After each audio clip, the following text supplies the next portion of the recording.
Does Play Dirty, the new Amazon Prime movie from Shane Black starring Mark Wahlberg, mark a step up for Black and redeem him after the abomination that was The Predator back in 2018?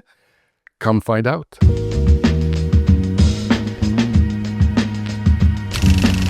Hey, what's up everyone? Paul from Grindhouse, Funhouse here with my review of Play Dirty, written and directed by Shane Black and starring Mark Wahlberg, Lakeith Stanfield, and Rosa Salazar. Play Dirty tells the story of robbers robbing other robbers. Marky Mark plays Parker, an expert thief putting together a crack crew to pull off the biggest heist of his career, only to find himself double-crossed and up against the New York mob, a ruthless South American dictator, and the world's richest man.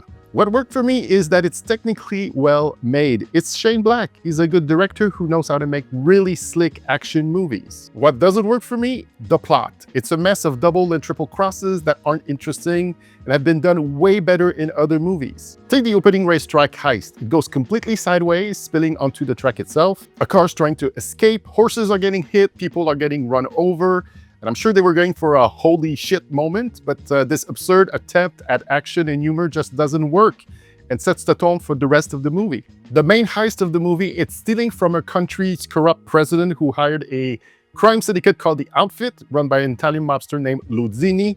Tony Shalhoub, of all people, who gets to deliver lines like this. I run the outfit, bitch. The target is a treasure from a shipwreck that will be displayed at the UN so El Presidente can sell the 1 billion haul himself. Naturally, Zen, who is played by Rosa Salazar, and her crew plan to snatch it for their people. How noble. Marky Mark finds Zen, and instead of killing her for wasting his entire crew earlier in the movie, she somehow convinces him to join the treasure heist.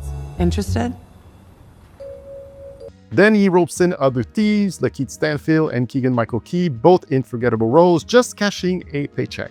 On the action side, so many people are killed mindlessly with absolutely no repercussions for their actions, whether they're bad guys or innocent bystanders. There are countless eyewitnesses, yet no police shows up for almost the entire movie.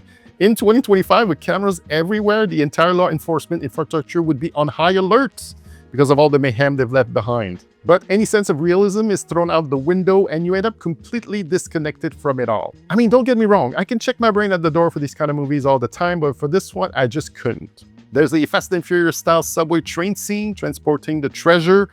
They derail it on purpose and the CGI is painfully obvious. A billionaire is thrown in the mix because, of course, billionaires are very popular right now, trying to buy the biggest piece of the treasure, a really ugly statue. The whole affair is headache-inducing and honestly boring. By the way, Marky Mark's Parker character is from the Parker book series by Donald E. Westlake, but this isn't a story Westlake actually wrote. It's a new story made for the movie. You've seen the Parker character on screen plenty of times before, played by Lee Marvin, Jim Brown, Robert Duvall, Mel Gibson, Jason Statham.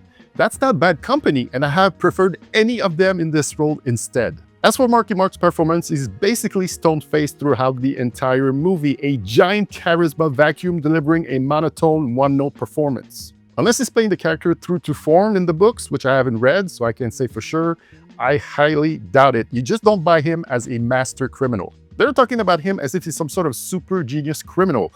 Played by Marky Mark, he doesn't exude any of that. There's no backstory on how he came to be. Beside him telling Zen he was bullied as a young kid, and yada yada yada, that made him the man he is today.